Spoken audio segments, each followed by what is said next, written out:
Baiklah, sekarang kita akan membahas mengenai turunan fungsi trigonometri. Ya, sudah siapkah kalian untuk belajar? Mari kita lihat ya.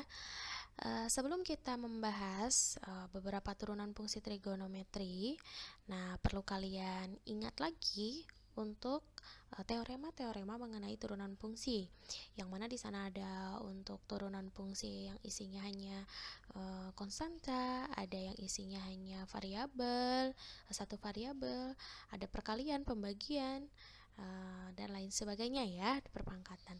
Itu harus kalian pahami kembali.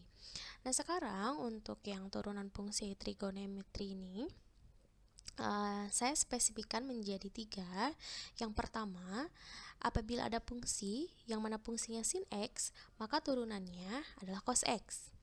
Kemudian, apabila fungsinya sin AX, yang mana X-nya itu tidak satu ya untuk koefisien variabelnya, lebih dari 1, maka turunannya nanti A cos AX. Jadi A-nya ada di depan, kemudian pindah cos, dan di dalamnya tetap jadi AX ya. Yang kedua sekarang untuk fungsi cosinus. Nah, untuk fungsi cosinus sendiri turunannya yaitu negatif sin X. Jadi ada negatifnya.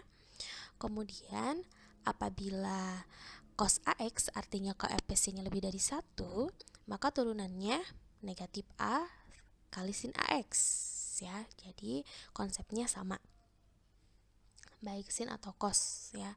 Yang harus kalian ingat, turunan sin itu cos, turunan cos itu min sin ya. Nah, yang ketiga yaitu fungsinya tan X, tangen X, maka turunannya secant kuadrat X ya. Itu harus yang kalian hafalkan. Ini dasarnya saja karena ini tambahan. Jadi yang kita bahas yang ini dulu saja ya. Oke, sekarang contohnya yang pertama, turunan pertama dari fungsi fx 2 dikali sin X adalah 2 cos X. 2-nya koefisien tetap ya, dikali cos X. Nah, dikali cos X, turunan sin itu adalah cos. Yang kedua, turunan dari cos 8X, berarti ini yang B bagian keduanya, berarti negatif 8 negatif A dikali sin, karena turunan cosnya itu sin 8X. Nah, kemudian yang ketiga, fungsinya itu campuran ya. Jadi nggak hanya trigonometri ya. X kuadrat dikali sin 3X. Nah, kalian ingat lagi konsep turunan untuk perkalian dua fungsi. Jadi di sini kita misalkan untuk UX-nya X kuadrat, karena ada variabel X juga ya di luar trigonometrinya, maka turunannya adalah 2X sesuai konsep kemarin.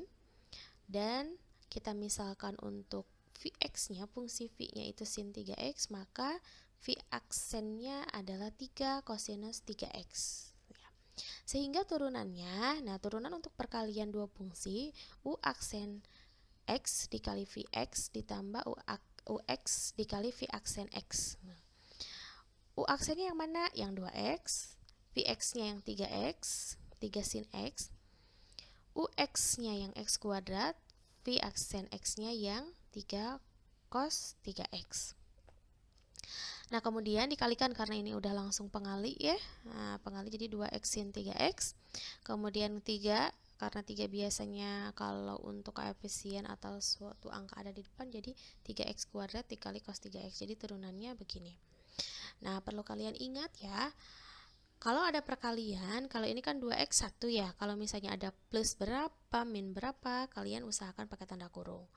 Kemudian jangan lupa tanda aksen, karena aksen ini menunjukkan bahwa fungsi sudah diturunkan. Gitu. Terima kasih.